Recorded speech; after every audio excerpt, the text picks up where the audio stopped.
2022년 10월 7일 금요일 오후 4시 40분이었다.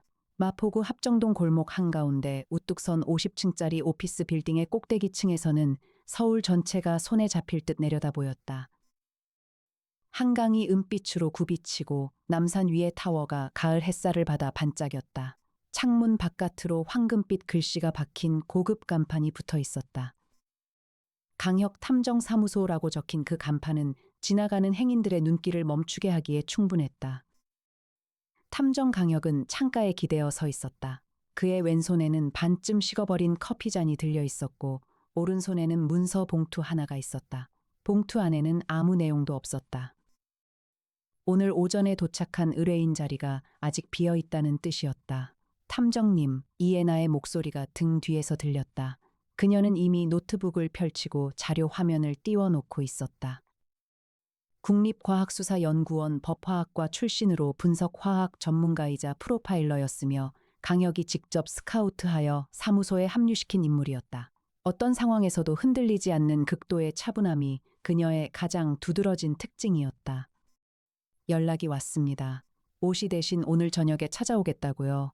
강혁은 커피잔을 내려놓으며 돌아섰다. 누구래요? 아이디 엔터테인먼트 대표 강지수 씨입니다. 47세 여성이에요.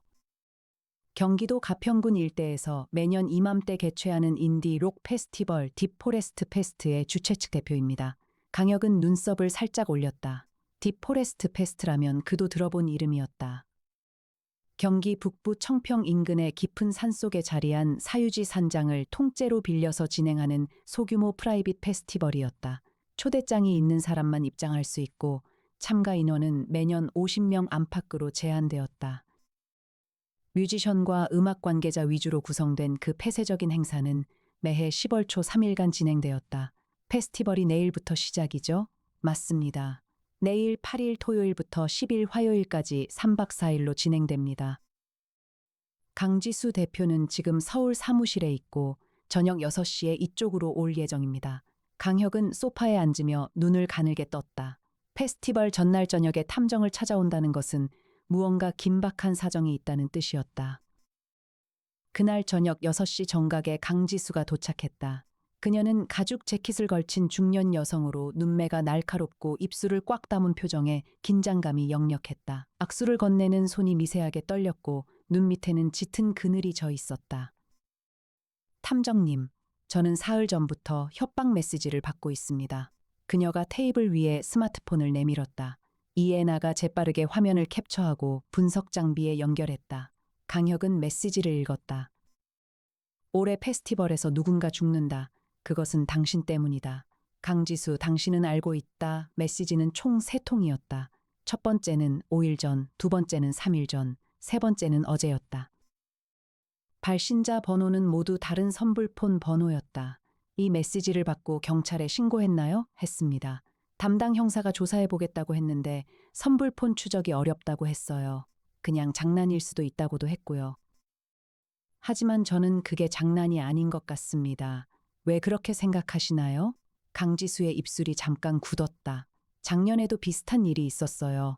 작년 페스티벌에서 참가자 한 명이 다쳤습니다.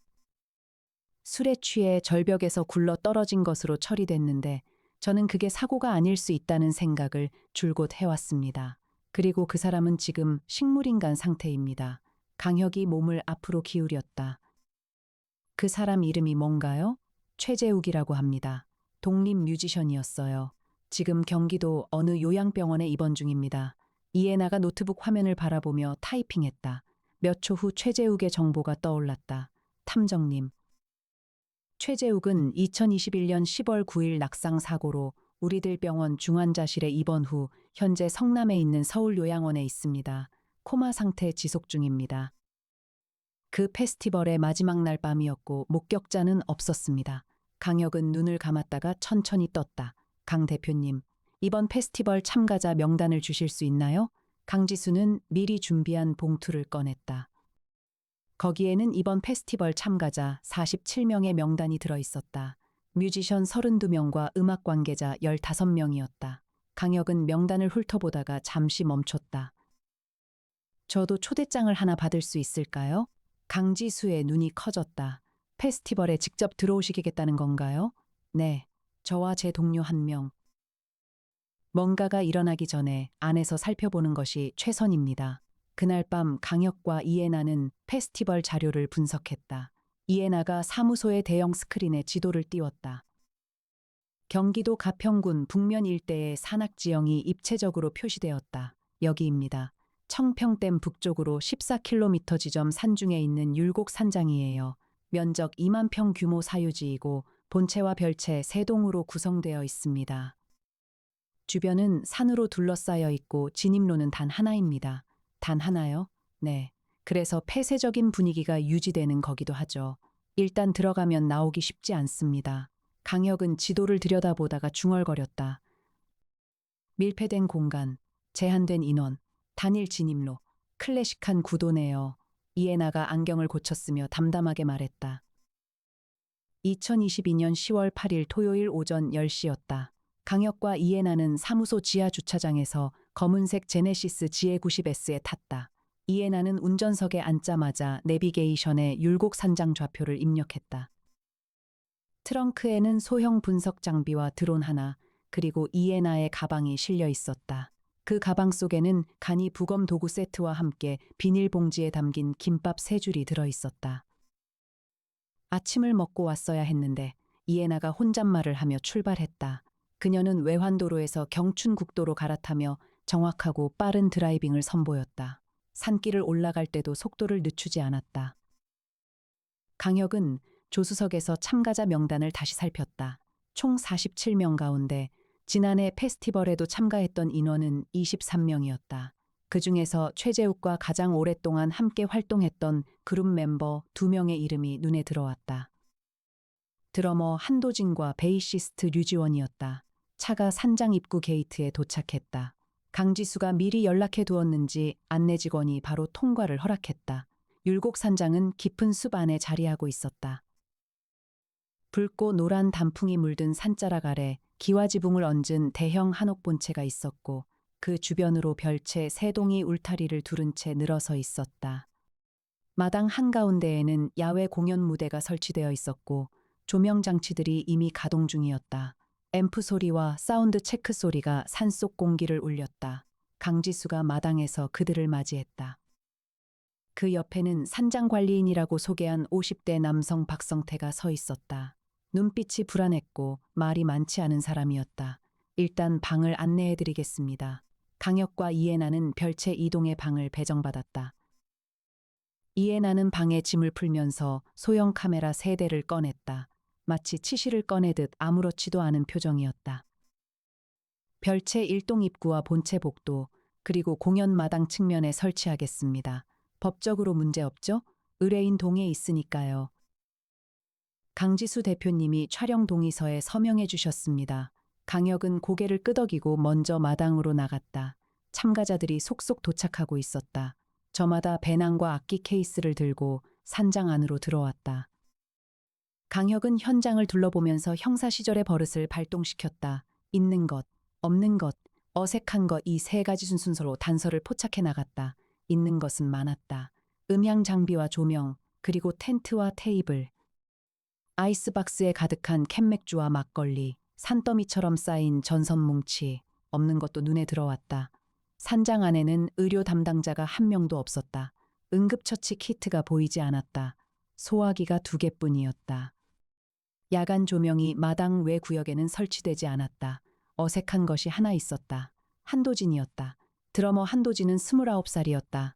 그는 참가자 중 가장 늦게 도착했고 짐을 풀면서도 주변을 두리번거렸다. 누군가를 찾는 것 같기도 했고 누군가를 피하는 것 같기도 했다. 시선이 자꾸 본체 쪽을 향했다. 저녁 7시에 공연이 시작되었다. 첫 번째로 무대에 오른 팀은 드림스케이프라는 포스트록 밴드였다. 기타 사운드가 산속 어둠을 가르고 별채 창문을 흔들었다. 강혁은 마당 한쪽 구석에 서서 사람들을 관찰했다. 모닥불 앞에 모인 참가자들은 맥주를 홀짝이며 음악에 몸을 흔들었다.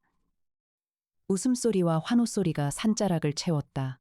이에나가 옆으로 다가와 낮은 목소리로 말했다. 류지원 발견했습니다. 저기 3번째 모닥불 옆에 혼자 앉아 있는 여자요.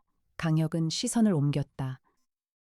31살의 베이시스트 류지원은 검은 후드티를 입고 모닥불을 바라보고 있었다. 잔을 들고 있었지만 거의 마시지 않았다. 눈빛이 공허했다. 한도진하고 눈이 마주쳤나요? 네. 하지만 두 사람은 서로 모른 척했습니다. 같은 밴드 멤버였는데도 말이죠. 흥미롭네요. 강혁은 천천히 류지원 쪽으로 걸어갔다. 그녀의 곁에 자연스럽게 앉아 맥주잔을 들었다. 처음 오셨어요? 류지원이 그를 바라봤다. 아니요. 작년에도 왔었어요. 작년에도요. 그러면 최재욱 씨도 아시겠네요. 류지원의 표정이 굳었다.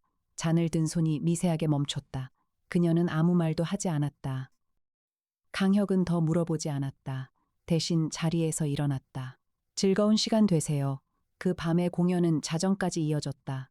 참가자들은 별채로 들어가거나 마당의 텐트에서 잠을 청했다. 강혁도 별채방으로 돌아왔지만 쉽게 잠들지 못했다. 무언가가 공기 속에 매달려 있었다. 보이지는 않지만 무게가 느껴지는 그 무언가가 2022년 10월 9일 일요일 오전 6시 40분이었다. 비명이 산장을 깨웠다. 강혁은 신발도 신지 않은 채 방문을 열고 뛰쳐나갔다. 소리가 난 쪽은 본체 뒤편이었다. 산 쪽으로 이어지는 좁은 오솔길 끝에 사람들이 모여 있었다. 박성태 관리인이 창백한 얼굴로 바닥에 주저앉아 있었다. 그 발밑에 사람이 쓰러져 있었다. 강혁은 군중을 헤치고 들어갔다. 쓰러진 사람은 남자였다. 나이는 40대 중반으로 보였다. 얼굴은 이미 보랏빛으로 변해 있었다. 입술이 파랬고 목 부분에 손가락 굵기의 붉은 자국이 선명하게 나 있었다. 강혁은 무릎을 꿇고 맥박을 확인했다. 없었다. 체온은 이미 낮아져 있었다. 적어도 서너 시간 전에 숨진 것이었다. 이에나가 도착했다. 그녀는 아무 말도 하지 않았다. 흰색 라텍스 장갑을 끼고 시신 주변에 무릎을 꿇었다. 가방에서 루페와 조명기구를 꺼내 목의 자국을 자세히 들여다봤다. 그 옆에서 강혁은 주변 바닥을 살폈다. 낙엽이 어지럽게 밟혀 있었고 부러진 나뭇가지가 흩어져 있었다. 쓸린 자국이 있었다. 교살입니다. 이에나가 조용히 말했다. 목을 졸랐어요. 양손 엄지로 눌린 흔적이 좌우의 대칭으로 있습니다. 손 크기는 성인 남성 기준이에요. 사후 시간은 최소 4시간에서 6시간 사이일 것 같습니다. 이 사람이 누구인지 아세요? 강혁이 군중을 향해 물었다. 잠시 침묵이 흘렀다. 그때 강지수가 군중 속에서 앞으로 나왔다. 얼굴이 하얗게 질려 있었다. 오재권 씨입니다. 음반 기획자예요. 4년째 이 페스티벌에 참가하고 있는 분이에요. 작년에도 왔던 분이죠? 그렇습니다. 강혁은 시신 옆에 낙엽 위를 다시 봤다. 오재권의 오른손이 뭔가를 쥐고 있었다. 강혁은 조심스럽게 손가락을 펴봤다. 작은 종이 조각이 있었다. 이에나가 핀셋으로 집어 빛에 비춰봤다. 손으로 쓴 글씨였다. 네가 먼저 시작했다. 이에나가 사진을 찍고 봉투에 넣었다. 강혁은 일어서면서 군중을 둘러봤다. 사람들의 표정이 저마다 달랐다. 공포와 충격과 분노, 그리고 이상하게도 안도감처럼 읽히는 표정도 하나 있었다. 누구인지 특정하기 전에 그 표정은 이미 사라졌다. 강혁은 휴대폰을 꺼내 전화를 걸었다. 형, 전화를 받은 목소리가 나직했다.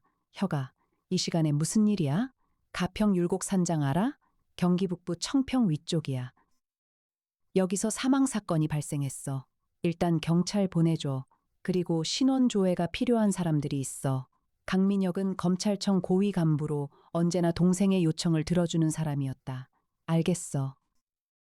30분 안에 처리할게. 강혁이 전화를 끊고 돌아섰을 때 이에나가 노트북 화면을 들고 있었다. 탐정님, 오재권 기본 인적사항 확인했습니다. 46세, 독립음반 레이블 오재권 뮤직 대표. 작년까지 3년 연속 이 페스티벌에 참가했습니다. 그런데 주목할 부분이 있습니다. 최재욱과 저작권 분쟁이 있었다는 기록이 나옵니다. 2020년에 법원에 조정 신청이 들어갔다가 2021년 초에 취하됐어요. 취하됐다는 게 합의가 됐다는 뜻? 아니면 최재욱이 사고를 당해서 당사자가 없어진 거겠죠. 강혁은 잠시 눈을 감았다. 퍼즐 조각들이 천천히 맞춰지기 시작하는 느낌이 들었다. 그때 마당 한쪽에서 한도진이 시신을 바라보고 있었다. 그의 표정에는 놀람이 없었다. 슬픔도 없었다. 그저 텅 빈 표정이었다. 경찰이 도착한 것은 오전 8시였다. 가평경찰서 형사 2명과 감식팀이 오솔길을 올라왔다. 현장은 즉시 통제되었고 참가자 전원은 본체 대청마루에 모였다. 강혁은 담당 형사 윤재훈에게 먼저 접근했다. 윤재훈은 40대 초반의 베테랑이었고 강혁을 알아봤다. 강혁 탐정님이세요? 서울청 강력계 총경으로 계셨던? 맞습니다. 저는 이 페스티벌 주최 측의 의뢰로 어제부터 여기 있었습니다. 도움이 될 만한 정보가 있습니다. 윤재훈은 고개를 끄덕였다. 강혁은 협박 메시지와 오재권 손에 쥐어진 종이 조각, 그리고 자신이 파악한 작년 최재욱 사고와의 연결 가능성을 설명했다.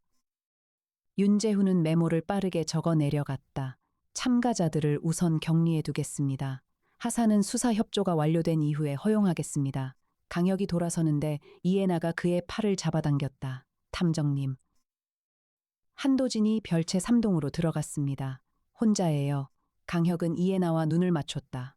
따라가 봅시다. 별채 3동은 나머지 별채에서 가장 멀리 떨어진 위치였다. 본체 뒤편 숲 가장자리에 붙어 있었다. 문이 반쯤 열려 있었다. 강혁이 노크를 했다. 한도진 씨, 강혁입니다. 얘기 좀 할 수 있을까요? 잠시 침묵이 흘렀다. 그러다 문이 완전히 열렸다. 한도진은 침대 가장자리에 걸터앉아 있었다. 29살의 그는 눈이 새빨갛게 충혈되어 있었다. 울었는지 잠을 못 잤는지 알 수 없었다. 오재권 씨 아셨죠? 그는 대답하지 않았다. 최재욱 씨하고는요? 한도진의 눈이 흔들렸다. 재욱 형 얘기는 하지 마세요.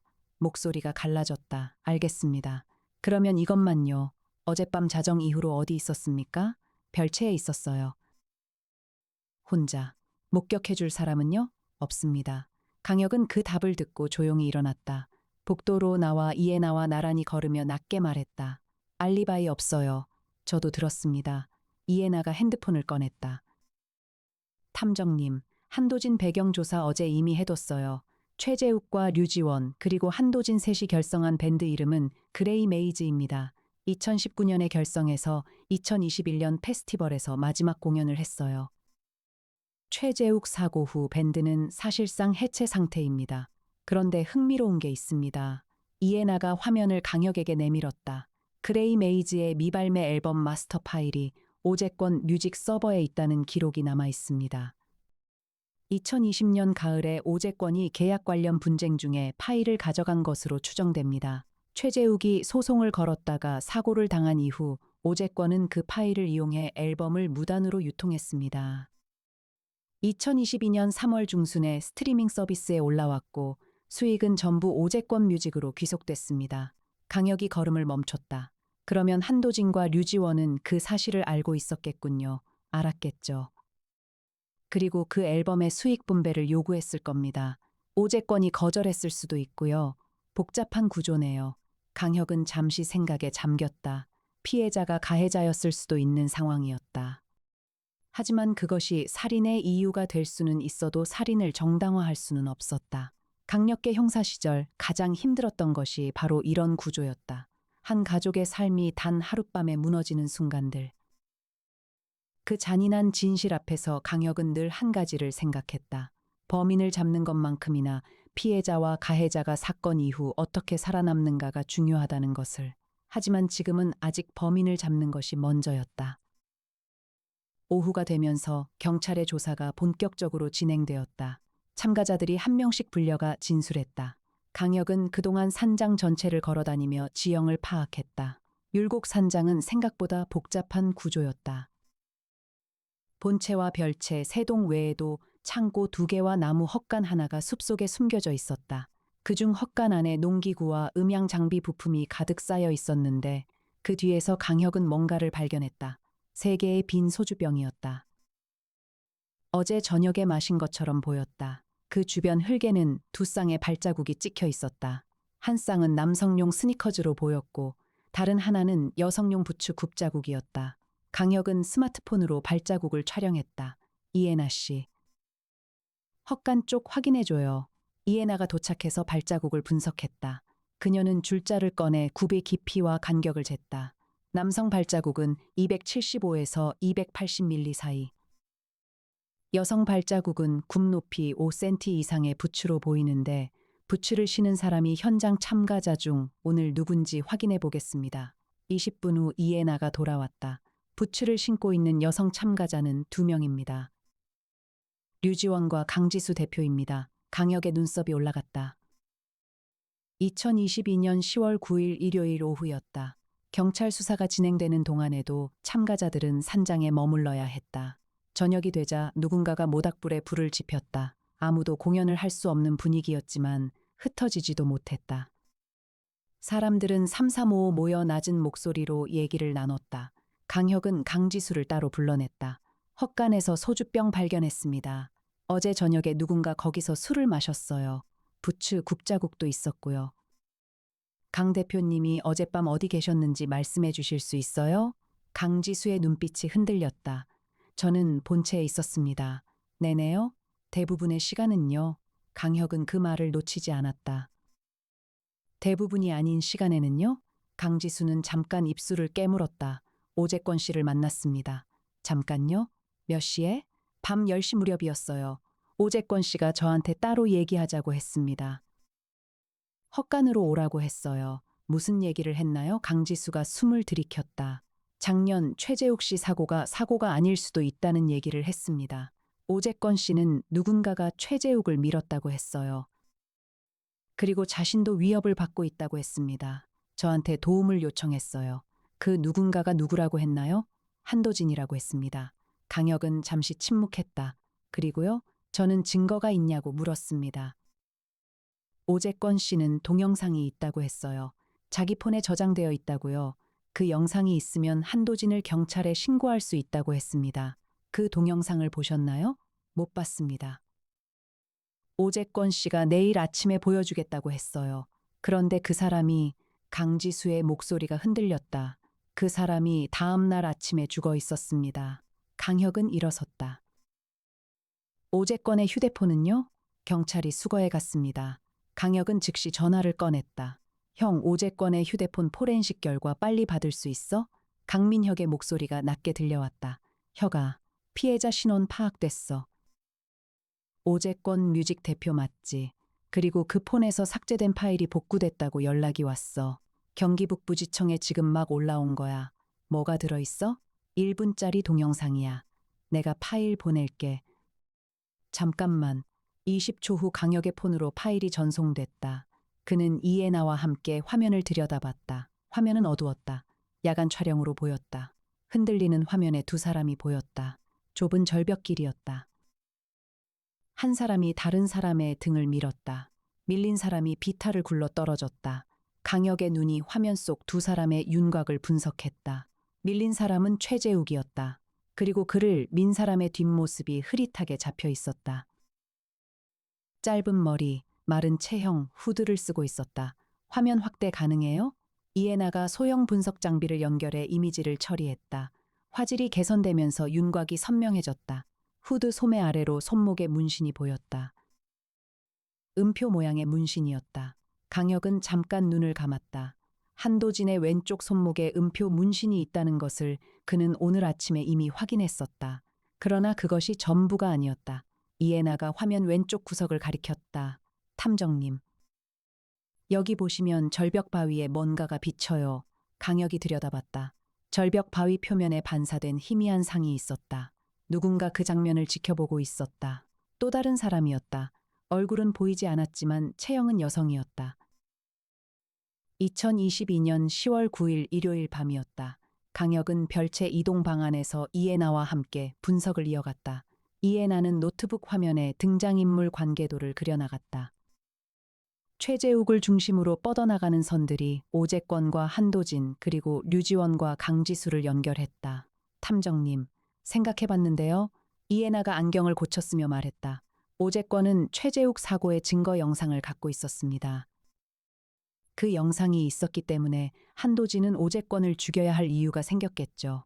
그런데 오재권은 왜 경찰에 바로 신고하지 않고 강지수에게 먼저 얘기했을까요? 그건 저도 생각하던 부분이에요. 제 생각은요. 오재권이 그 영상을 협박의 수단으로 쓰려 했던 겁니다. 한도진에게 무언가를 요구하려 했거나 아니면 강지수에게 협박해서 이 페스티벌에서 자신의 입지를 지키려 했거나 강혁은 창밖을 바라봤다. 그렇다면 오재권도 완전히 무고한 피해자는 아니군요. 아마도요. 그리고 영상을 찍은 사람이 따로 있습니다. 그 여성이 누구냐가 핵심입니다. 강혁은 천천히 일어났다. 류지원입니다. 이해나가 눈썹을 올렸다.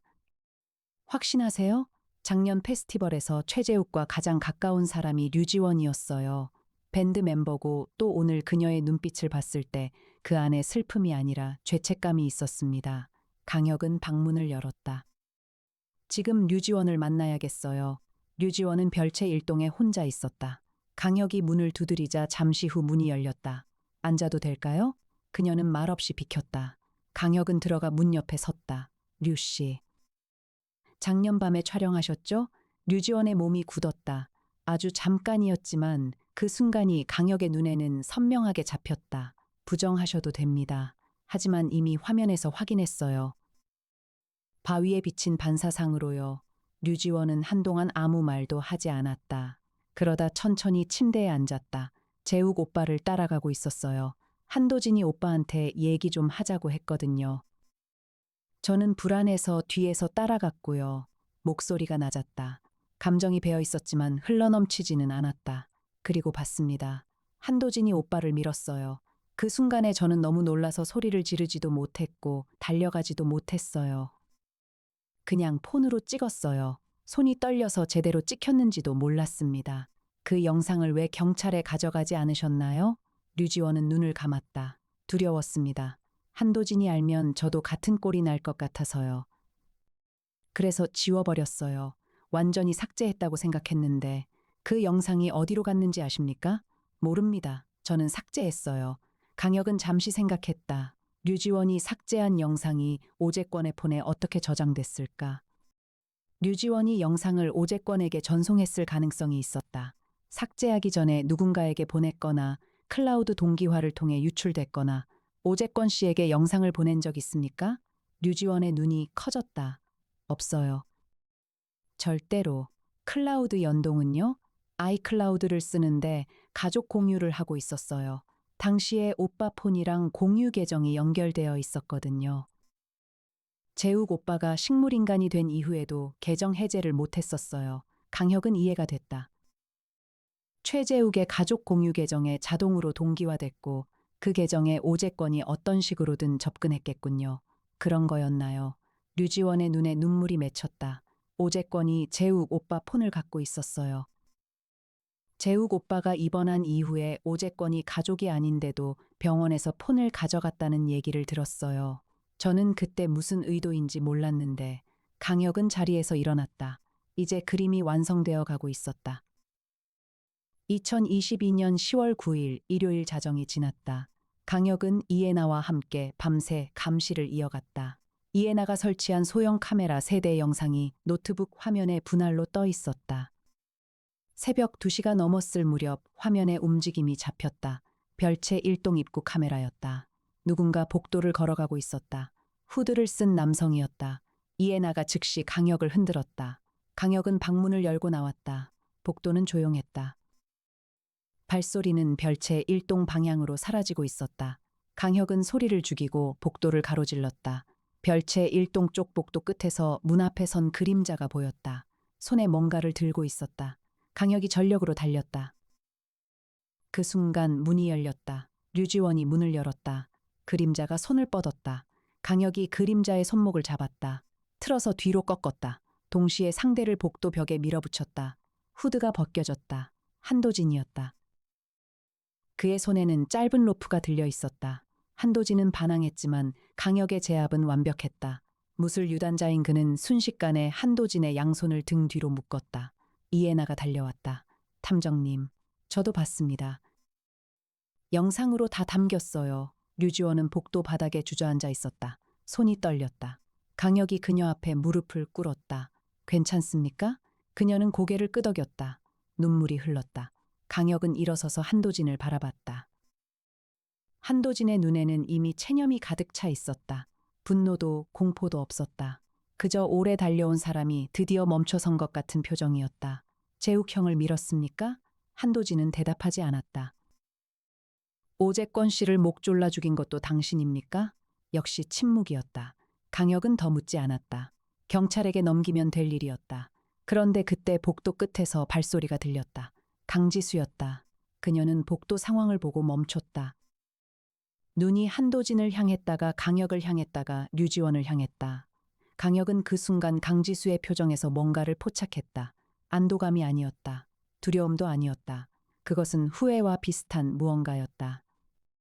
그리고 강혁은 그 표정이 어디서 본 것인지 기억해냈다.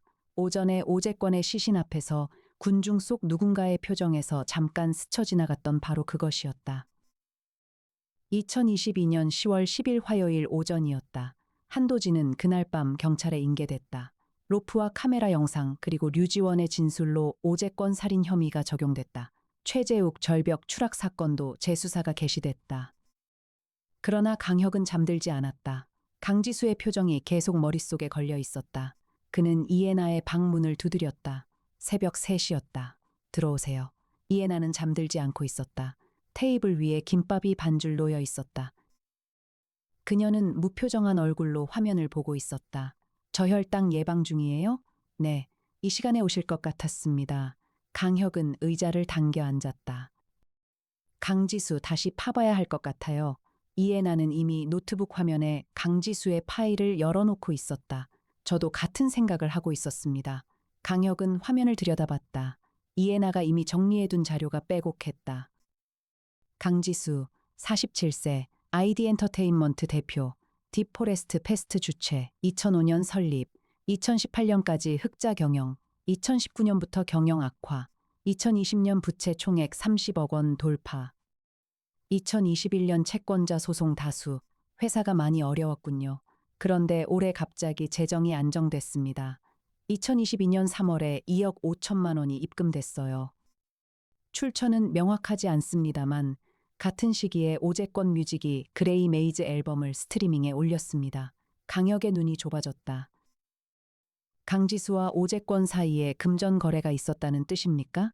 추정입니다만 이 페스티벌 개최권과 관련된 거래였을 가능성이 있습니다. 그레이 메이즈 앨범 수익의 일부를 강지수 측에 넘기는 조건으로 페스티벌을 계속 개최할 수 있게 해줬다거나 아니면 반대로 강지수가 오재권에게 앨범 유통 경로를 제공하고 그 대가를 받았거나 그렇다면 강지수는 오재권이 최재욱의 저작물을 착취하는 것을 알면서도 묵인했다는 뜻이군요. 묵인을 넘어 공모했을 수도 있습니다. 강혁은 등받이에 몸을 기댔다. 이 사건은 처음 생각보다 훨씬 복잡하게 얽혀 있었다. 그런데 탐정님, 이해나가 화면을 다른 탭으로 넘겼다. 협박 메시지 보낸 사람 아직 확인 안 됐습니다. 한도진이 보냈다는 증거도 없어요. 강혁이 천천히 앉은 자세를 바꿨다. 맞아요. 오재권은 한도진을 범인이라고 강지수에게 얘기했지만 그 협박 메시지는 다른 사람이 보냈을 수도 있습니다. 오히려 강지수 본인이 보낸 건 아닐까요? 이해나가 고개를 들었다. 자기한테요? 스스로 협박 메시지를 만들어서 탐정을 불러들인 거라면요. 왜냐하면 한도진이 오재권을 죽일 것을 미리 알고 있었다면 탐정을 불러서 알리바이를 만들어야 할 테니까요. 이해나는 잠시 말이 없었다. 그러다가 안경을 벗고 렌즈를 닦으며 말했다. 하지만 강지수가 한도진의 계획을 미리 알고 있었다면 어떻게 알았을까요? 바로 그 질문입니다. 강혁은 자리에서 일어났다. 강지수를 지금 만나겠습니다. 새벽 3시예요. 사람은 새벽에 가장 솔직합니다. 이해나는 김밥의 마지막 한 조각을 입에 넣고 일어섰다. 강혁은 강지수의 방문을 두드렸다. 잠시 후 문이 열렸다. 강지수는 옷을 입고 있었다. 잠들지 않은 것이 분명했다. 들어가도 될까요? 그녀는 옆으로 비켰다. 방 안에는 여행 가방이 펼쳐져 있었다. 그 위에 서류 봉투가 하나 있었다. 강혁은 그 봉투를 바라봤다. 강 대표님, 한도진이 오재권을 죽일 것을 미리 알고 있었나요? 강지수의 눈꺼풀이 떨렸다. 아니요. 정말입니까? 한도진이 저한테 연락해왔던 건 사실입니다. 페스티벌 시작 일주일 전에요. 오재권에게 제대로 따지겠다고 했어요. 하지만 저는 살인을 하겠다는 말은 듣지 못했습니다. 그 연락을 경찰이나 저한테 즉시 알렸어야 하지 않나요? 강지수의 입술이 굳었다. 저는 한도진이 그냥 항의를 하는 줄 알았습니다. 그리고 오재권이 죽고 나서도 그 사실을 숨겼고요. 강 대표님, 한 가지만 묻겠습니다. 서류 봉투 안에 뭐가 들었습니까? 강지수는 오래 침묵했다. 창밖에서는 산이 어둠 속에 잠잠하게 서 있었다. 새소리도 없었다. 바람도 없었다. 그리고 강지수가 봉투를 들어 강혁에게 내밀었다. 봉투 안에는 서류 2장이 있었다. 하나는 계약서였다. 오재권 뮤직과 아이디 엔터테인먼트 사이의 음원 수익 배분 계약서였다. 2021년 11월 날짜가 찍혀 있었다. 최재욱이 식물인간이 된 지 한 달 후였다. 다른 하나는 이메일 출력본이었다. 한도진이 강지수에게 보낸 것이었다. 거기에는 이렇게 적혀 있었다. 저는 오재권이 뭘 했는지 다 알고 있습니다. 그리고 강 대표님도 알고 계시겠죠. 이번 페스티벌에서 오재권 씨를 만나 모든 것을 끝낼 겁니다. 막으려면 막아보세요. 강혁은 그 문장을 2번 읽었다. 모든 것을 끝낼 겁니다. 강지수는 이 메일을 받고도 경찰에 신고하지 않았다. 오재권에게도 알리지 않았다. 대신 탐정을 불러서 스스로 피해자 위치에 섰다. 왜 이것을 감췄습니까? 강지수의 눈에서 눈물이 흘렀다. 오재권이 죽으면 계약이 무효가 됩니다. 그 앨범 수익도 정리될 수 있어요. 저는 회사를 살려야 했어요. 하지만 동시에 이 더러운 계약에서도 벗어나고 싶었습니다. 그래서 방관했군요. 강지수는 고개를 숙였다. 저는 살인을 원한 게 아니에요. 그냥 어떻게든 되길 바랐습니다. 강혁은 그 말을 오래 들었다. 방관, 침묵, 어떻게든 되길 바람. 그것이 얼마나 많은 비극의 씨앗이 되는지 그는 강력계 시절에 수도 없이 봐왔다. 이 서류 경찰에 제출하십시오. 아침이 되면요? 강지수는 작게 고개를 끄덕였다. 강혁은 방에서 나왔다. 복도에서 이해나가 조용히 기다리고 있었다. 그녀는 아무 말도 하지 않았다. 표정에도 별다른 감정이 없었다. 2 사람은 나란히 복도를 걸었다. 발소리만 조용하게 울렸다. 2022년 10월 10일 화요일 오전 6시였다. 동이 트기 시작하자 산장은 조용히 깨어났다. 안개가 산허리에 낮게 깔려 있었다. 단풍잎들이 아침 이슬에 젖어 있었다. 강혁은 본체 마당 가장자리에 서 있었다. 그의 손에는 커피잔이 아니라 참가자 명단이 들려 있었다. 그는 명단을 다시 처음부터 읽었다. 뭔가가 계속 걸렸다. 협박 메시지를 보낸 발신자였다. 강지수가 자기한테 스스로 보냈을 가능성을 강혁은 밤새 생각했지만 확신이 서지 않았다. 강지수에게는 탐정을 불러들여 자신이 피해자인 것처럼 보이게 할 동기가 있었다. 하지만 그 협박 메시지의 내용 자체가 이상했다. 올해 페스티벌에서 누군가 죽는다. 그것은 당신 때문이다. 강지수 당신은 알고 있다. 이 문장은 강지수가 자신을 겁주기 위해 만든 문장치고는 너무 정확하게 상황을 꿰뚫고 있었다. 강지수가 알고 있다는 것을 알고 있는 또 다른 사람이 보냈을 가능성이 있었다. 강혁은 이해나에게 전화했다. 지금 어디예요? 실험 장비 정리 중입니다. 탐정님 커피는요? 됐어요. 지금 선불폰 발신지 추적 다시 부탁해요. 형한테도 연결해보고요. 이미 어젯밤에 요청했습니다. 아침에 결과 올 거예요. 강혁은 폰을 내리고 다시 명단을 봤다. 총 47명 가운데 이번에 처음 참가한 사람이 24명이었다. 그 24명 중에서 그레이 메이즈와 연결된 사람이 있는지 어제 확인하지 않았다는 것이 문득 생각났다. 그는 이해나에게 다시 문자를 보냈다. 이번에 처음 온 참가자 24명 중에서 그레이 메이즈 최재욱 오재권과 연결된 인물 있는지 확인 부탁해요. 5분 후 이해나의 답장이 왔다 있습니다. 지금 탐정님 있는 마당으로 오세요. 이해나가 노트북을 들고 마당으로 나왔다. 화면에는 한 인물의 프로필이 떠 있었다. 박성태, 산장관리인, 52세, 이전 직업 음향기술자, 2015년부터 율곡 산장관리. 그레이 메이즈 2019년 데뷔 앨범 음향 작업 참여. 강혁의 눈이 멈췄다. 박성태가 그레이 메이즈 앨범 작업에 참여했어요? 네, 크레딧에 녹음 엔지니어로 올라 있습니다. 그리고 이겁니다. 이해나가 다른 화면을 열었다.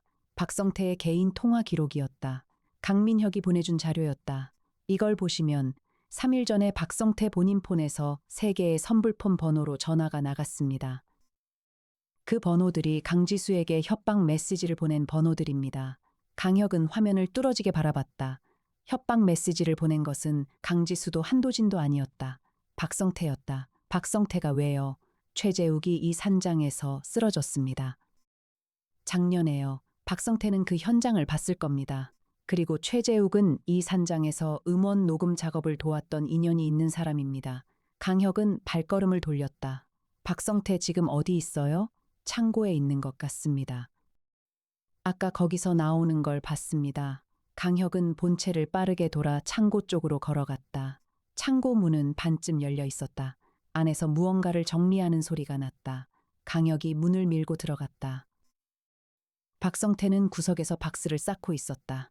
강혁의 발소리에 몸을 돌렸다. 눈이 마주쳤다. 앉읍시다. 강혁이 낮게 말했다. 박성태는 천천히 박스 위에 걸터 앉았다. 협박 메시지는 선생님이 보내셨죠. 박성태가 눈을 감았다. 맞습니다. 부정하지 않았다. 작년에 최재욱이 절벽에서 떨어지는 거 보셨나요? 봤습니다. 멀리서요. 하지만 누가 밀었는지는 어두워서 못 봤어요. 그런데 왜 강지수에게 협박 메시지를 보냈습니까? 박성태의 입술이 움직였다. 강지수가 알면서도 가만히 있었으니까요. 재욱이 그 아이가 여기서 공연하다가 절벽에서 굴러떨어졌는데 강지수는 그냥 사고로 처리해달라고 경찰에 얘기했어요. 병원비도 안 냈고 연락도 끊었어요. 재욱이 아버지가 요양원 비용을 감당 못해서 병원을 옮겨야 할 처지였는데 저는 그걸 알고 있었어요. 강혁은 천천히 숨을 내쉬었다. 선생님이 최재욱 알게 된 건 언제부터예요? 2019년이요. 여기서 녹음 작업할 때 제가 음향을 도와줬습니다. 그 아이가 만든 곡들이 좋았어요. 그래서 기억에 남았죠. 그런데 그 아이가 이 산장에서 절벽 아래로 굴러떨어지고 오재권은 그 앨범으로 돈을 벌고 강지수도 그걸 모른 척하는 걸 보면서 참을 수가 없었습니다. 그래서 협박 메시지를 보냈군요. 이 페스티벌에서 무언가 드러나게 하려고 탐정을 불러올 줄은 몰랐습니다. 그냥 강지수가 겁을 먹고 경찰에 신고하거나 아니면 오재권을 쫓아내거나 하길 바랐습니다. 강혁은 오래 그를 바라봤다. 박성태의 눈에는 눈물이 없었다. 그러나 눈 안에 담긴 것은 오래된 분노가 아니었다. 분노는 이미 다 식어버린 것 같았다. 남은 것은 그냥 피로함이었다. 오래 무언가를 참아온 사람의 피로함. 선생님. 이 사실도 경찰에 진술하셔야 합니다. 알고 있습니다. 그는 일어서며 말했다. 처음부터 그러려고 했어요. 모든 것이 드러나면 그러려고요. 강혁은 창고에서 나왔다. 아침 안개가 걷히고 있었다. 산등성이 위로 햇빛이 비스듬하게 들어오기 시작했다. 이에나가 창고 밖에서 기다리고 있었다. 손에 따뜻한 커피 2잔을 들고 있었다. 강혁은 잠자코 한 잔을 받았다. 수고하셨습니다. 탐정님, 이에나가 말했다. 강혁은 커피를 한 모금 마시며 산을 바라봤다. 2022년 10월 10일 화요일 오전 10시였다. 경찰이 다시 율곡산장으로 올라왔다. 이번에는 가평경찰서만이 아니었다. 강민혁의 연결로 서울중앙지검 수사팀도 함께였다. 한도진은 전날 밤에 이미 연행됐다. 오재권 살해 혐의와 함께 최재욱 절벽 추락 사건 재수사가 공식적으로 개시됐다. 강지수는 오전에 수사관들에게 계약서와 한도진의 이메일을 자진 제출했다. 방관 및 범행 예지 미신고 혐의로 임해 동행에 응했다. 박성태는 협박 통신 혐의로 경찰에 임해 출석했다. 조사 과정에서 그는 작년 페스티벌 당시 목격한 모든 것을 진술했다. 그의 진술은 류지원의 동영상 증거와 함께 최재욱 사건의 가장 중요한 증언이 됐다. 류지원은 참고인 자격으로 경찰 진술에 협조했다. 진술 후 그녀는 산장마당에 혼자 서 있었다. 강혁이 옆으로 다가갔다. 앞으로 어떻게 하실 겁니까? 류지원은 멀리 산을 바라봤다. 재욱 오빠 병원에 가야죠. 오래 못 갔어요. 무서워서요. 오빠를 버린 것 같은 느낌이 있었겠군요. 류지원은 눈을 감았다. 네, 가세요. 지금 가시면 됩니다. 그녀는 작게 고개를 끄덕이고 차 쪽으로 걸어갔다. 어깨가 여전히 가늘게 떨렸지만 발걸음은 조금 더 확고해 보였다.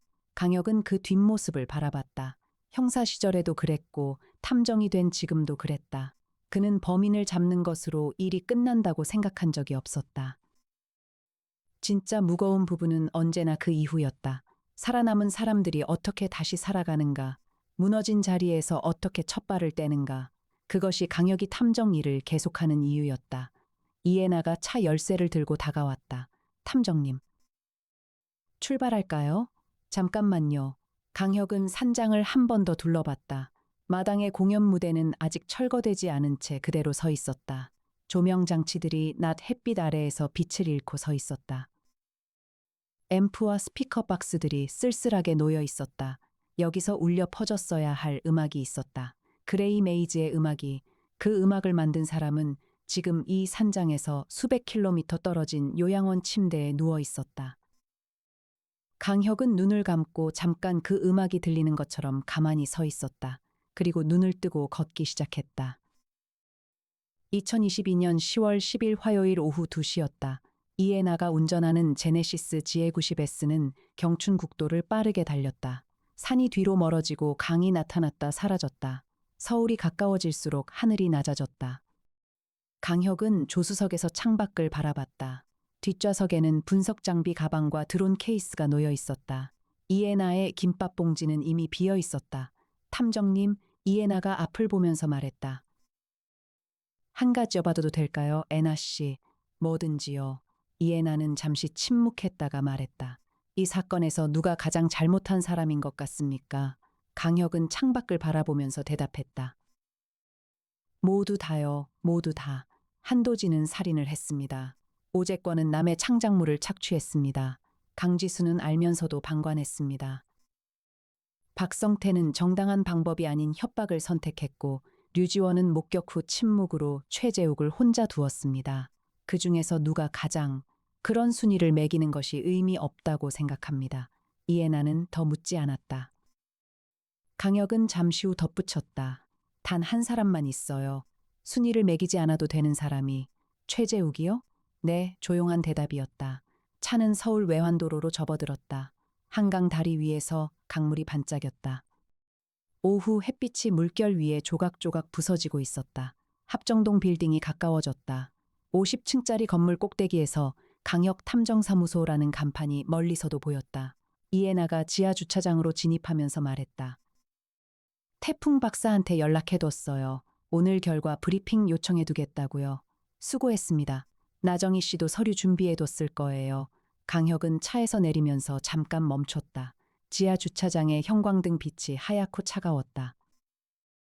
그 빛 아래에서 그는 이틀 동안의 일들을 천천히 되감았다. 절벽에서 굴러떨어진 한 사람, 목이 졸린 한 사람, 방관한 사람들, 침묵한 사람들.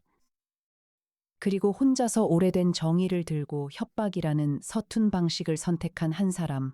모두 하나의 앨범에서 시작된 일이었다. 한 청년의 음악에서 시작된 일이었다. 강혁은 엘리베이터 버튼을 눌렀다. 50층으로 올라가는 동안 그는 한 가지를 생각했다.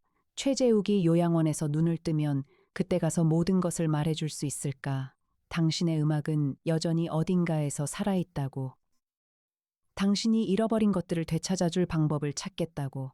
엘리베이터가 50층에서 멈추며 문이 열렸다. 나정희가 서류를 들고 복도에서 기다리고 있었다. 탐정님, 어서 오세요. 태풍 박사님이 기다리고 계세요. 강혁은 걸어 들어갔다. 창밖으로 서울이 내려다 보였다. 한강이 은빛으로 굽이쳤다. 남산 위의 타워가 오후 빛을 받아 반짝였다. 사무소의 하루가 다시 시작되고 있었다.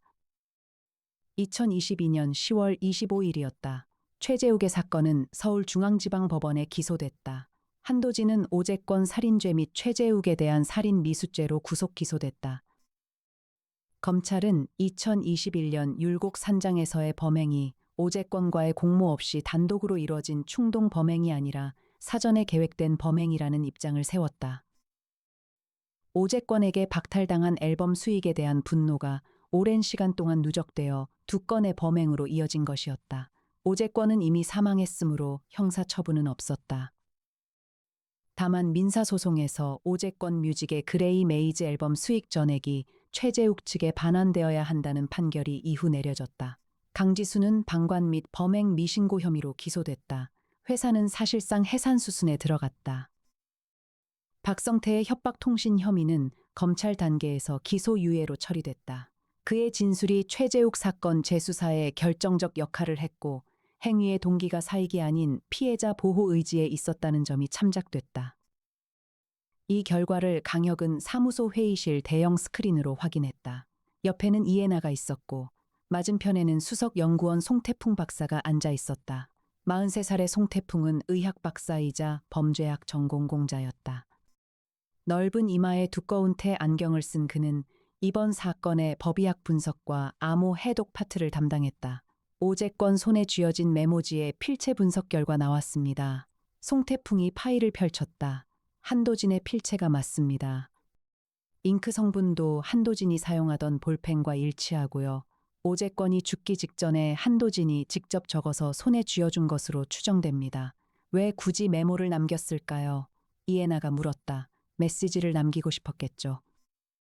자신이 왜 이 일을 했는지, 오제권이 먼저 시작했다는 것을, 범행 후에 자신의 행위를 정당화하고 싶었던 겁니다. 강혁은 테이블 위 손가락을 가볍게 두드렸다. 그러나 정당화는 안 됩니다. 짧고 단호한 한마디였다. 나정희가 차를 가져다 테이블에 놓으면서 말했다. 탐정님, 방금 전화가 왔어요. 최재욱 씨 요양원에서요. 오늘 아침에 최재욱 씨가 눈을 떴다고요. 회의실이 잠깐 조용해졌다. 강혁은 눈을 들었다. 이해나와 눈이 마주쳤다. 이해나는 아무 말도 하지 않았다. 그냥 조용히 고개를 끄덕였다. 강혁은 자리에서 일어나 재킷을 들었다. 다녀오겠습니다. 저도 가겠습니다. 탐정님, 이해나가 노트북을 닫으며 일어섰다. 손에는 어느 사이엔가 작은 가방이 들려 있었다. 그 가방 속에는 아마도 간이 분석 도구와 함께 김밥 2줄이 들어 있었을 것이었다. 두 사람은 나란히 엘리베이터로 걸어갔다. 엘리베이터 문이 닫히기 직전에 이해나가 앞을 보면서 말했다.